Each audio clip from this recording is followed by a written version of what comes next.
আসসালামু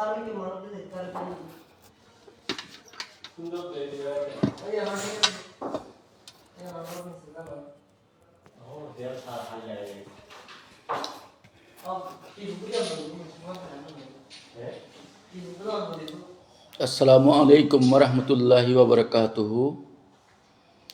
সুপ্রিয় দর্শক শ্রোতা, আশা করি আপনারা সবাই আল্লাহর রহমতে ভালো আছেন। আজ আমাদের আলোচনার নির্ধারিত বিষয় মহাকবি ইকবাল ও তার চিন্তাধারা। মহাকবি ইকবাল, আমরা তাকে আল্লামা ইকবাল, ডক্টর ইকবাল নামে আমরা চিনি।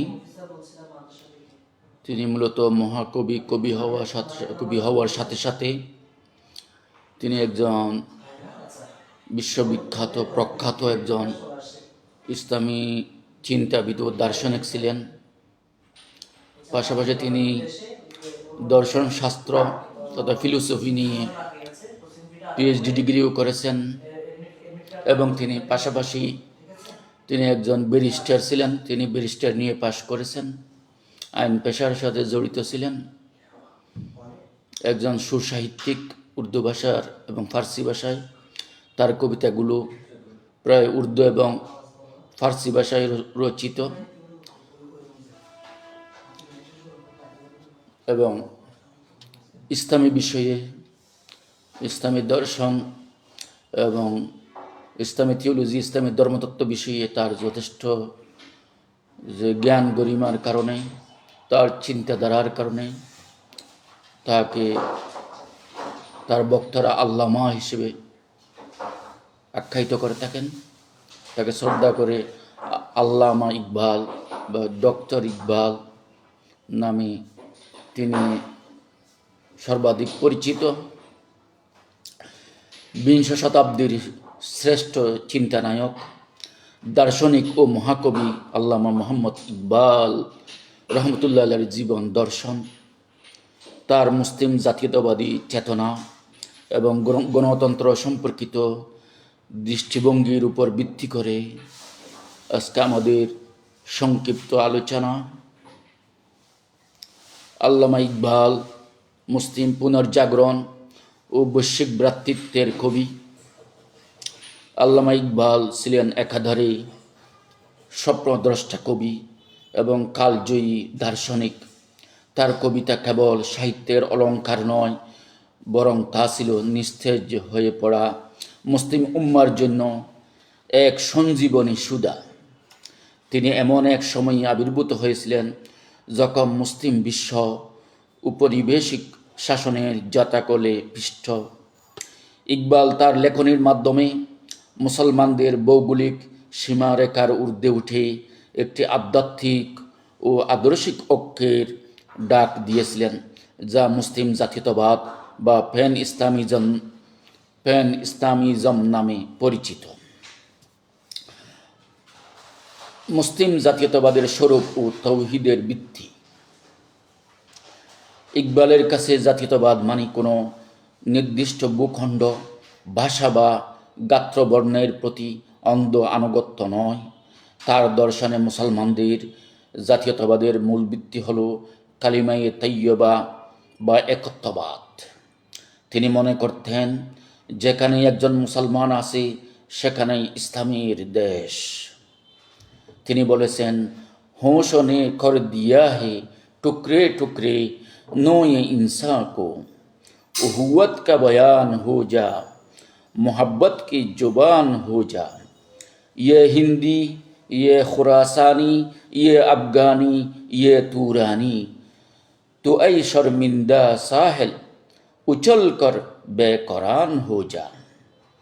লোভ লালসা মানব জাতিকে টুকরো টুকরো করে ফেলেছে। তুমি ভ্রাতৃত্বের প্রকাশ হও, ভালোবাসার ভাষা হয়ে যাও। এই হিন্দুস্তানি, এই খোরাসানি, এই আফগানি, এই তুরানি, এসব পরিচয় ত্যাগ করো। হে তীরের কাছে থমকে যাওয়া ঢেউ, নিজেকে উছলে দিয়ে বিশাল সমুদ্র হয়ে যাও। তিনি আর বলেছেন, तौहीद की अमानत सीनों में है हमारा आशा नहीं मिटाना নামো নিশা হামারা। তৌহিদেরই আমানত এই বক্ষ মাঝে দাড়ি, সহজ নহে মুছিয়ে দাও, সহজ নহে মুছিয়ে দেওয়া, নাম নিশানা আমাদেরই।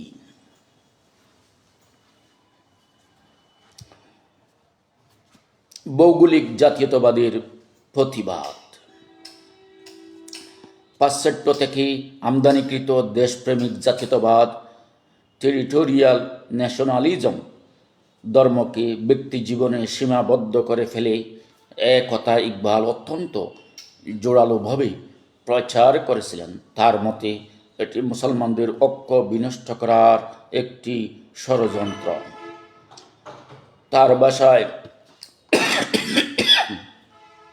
इंताजा खुदाओं में बड़ा सबसे वतन है, जो पीरहान उस इसका है वो मजहब का कफन है। আধুনিক যুগে মানুষের তৈরি নতুন উপাস্যদের মধ্যে সবচেয়ে বড় হলো দেশ, ভৌগোলিক সীমারেখা। এই জাতীয়তাবাদের যে পোশাক তা আসলে ধর্মেরই কাফন। তিনি আরো বলেছেন, चीन अरब हमारा, हिंदू सेता हमारा, मुस्लिम है हम वतन है सारा जहां हमारा। একজন মুসলিমের পরিচয় কোনো নির্দিষ্ট ভৌগোলিক সীমারেখায় সীমাবদ্ধ নয়। ইসলাম একটি বৈশ্বিক আদর্শ, তাই পুরো পৃথিবী মুসলিমদের আধ্যাত্মিক আবাসস্থল।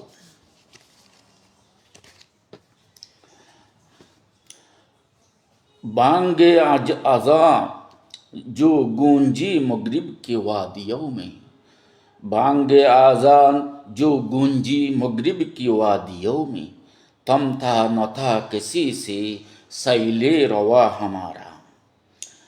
আজানের সেই ধ্বনি যখন প্রতিধ্বনিত হতো পশ্চিমের তথা ইউরোপের উপত্যকাগুলোতে, তখন আমাদের সেই বিজয় স্রোতকে রুখে দেওয়ার সাধ্য কারো ছিল না।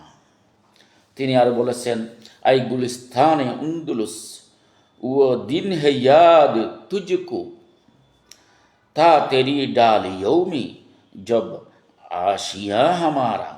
आई गुलिस्ताने उन्दुलुस वो दिन है याद तुझको, था तेरी डालियों में जब आशिया हमारा। হে আন্দালুস তথা স্পেনের বাগান, তোমার কি মনে আছে সেই দিনগুলোর কথা যখন তোমার প্রতিটি ডালে ডালে ছিল আমাদের নীড় তথা আমাদের বসবাস, আমাদের বাসস্থল।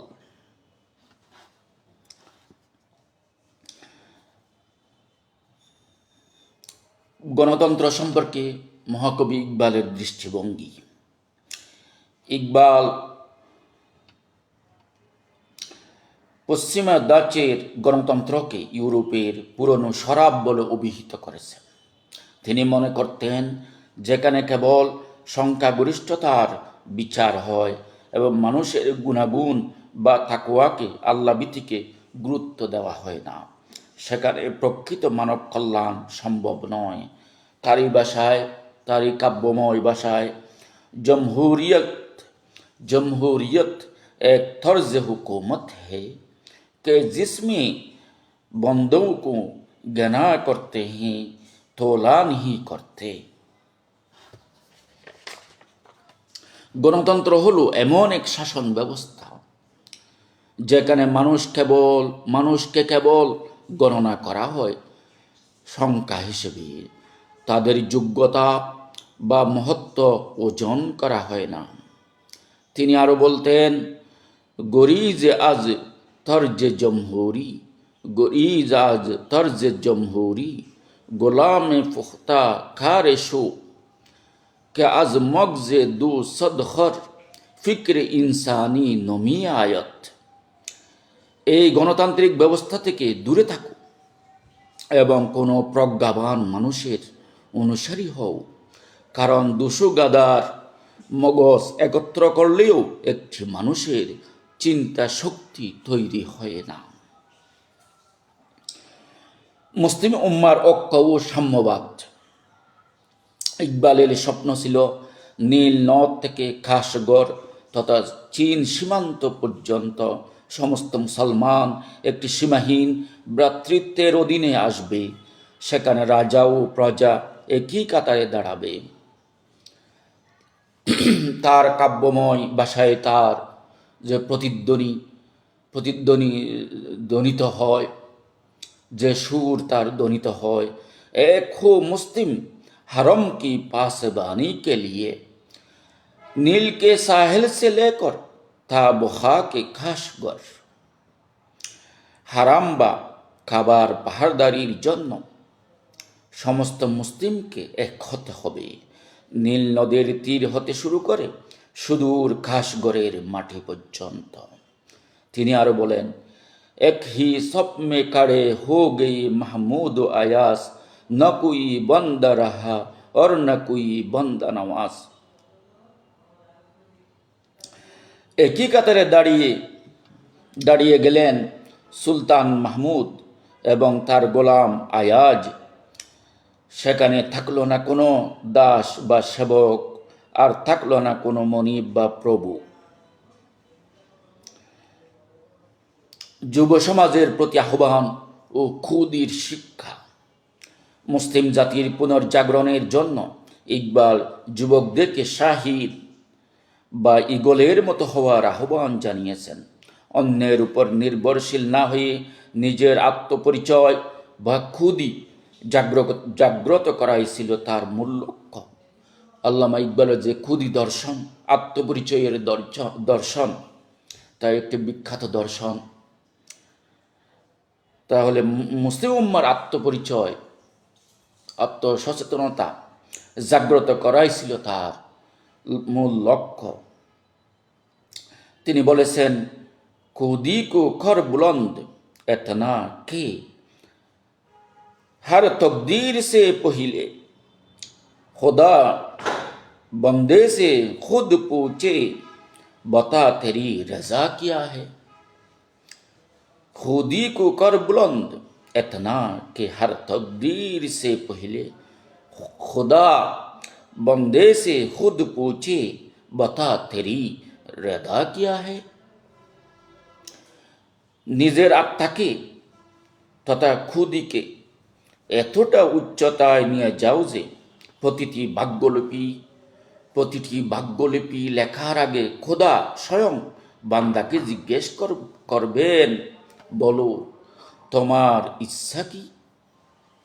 তিনি যুব সমাজের উদ্দেশ্যে আরো বলেছেন, सबक पढ़ फिर सदाकत का अदालत का शुजाअत का लिया जाएगा तुझसे काम दुनिया की इमामत का।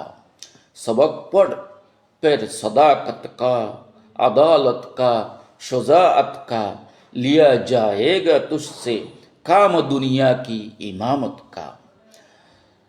সত্য, ন্যায় বিচার এবং বীরত্বের পাঠ আবার গ্রহণ করো, কেননা সমগ্র বিশ্বের নেতৃত্বের দায়িত্ব তোমাকেই দেওয়া হবে।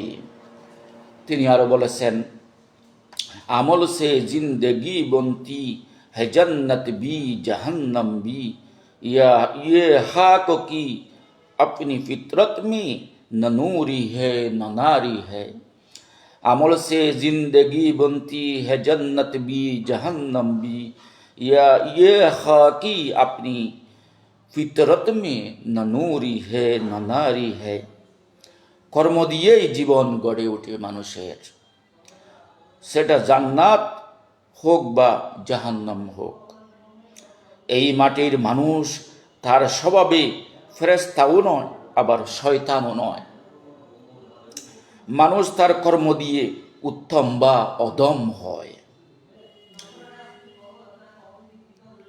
আল্লামা ইকবালের মুসলিম জাতীয়তাবাদ কোনো সংকীর্ণ রাজনৈতিক ধারণা ছিল না, বরং তা ছিল একটি আধ্যাত্মিক বিপ্লব। তিনি চেয়েছিলেন মুসলমানরা যেন তাদের হারানো ঐতিহ্য ফিরে পায় এবং ইসলামের শাশ্বত ইনসাফ ও সাম্যের ভিত্তিতে বিশ্বকে নতুন দিশা দেয়। তার মতে যতক্ষণ মুসলমানরা ভৌগোলিক বা জাতিগত পরিচয়ে বিভক্ত থাকবে ততক্ষণ তাদের মুক্তি অসম্ভব। তার এই কালজয়ী বাণী আজও মুসলিম উম্মাকে আত্মমর্যাদা নিয়ে বেঁচে থাকার এবং বিশ্বজনীন ঐক্যে সামিল হওয়ার প্রেরণা যোগায়। অমা তৌফিক ইল্লা বিল্লাহ।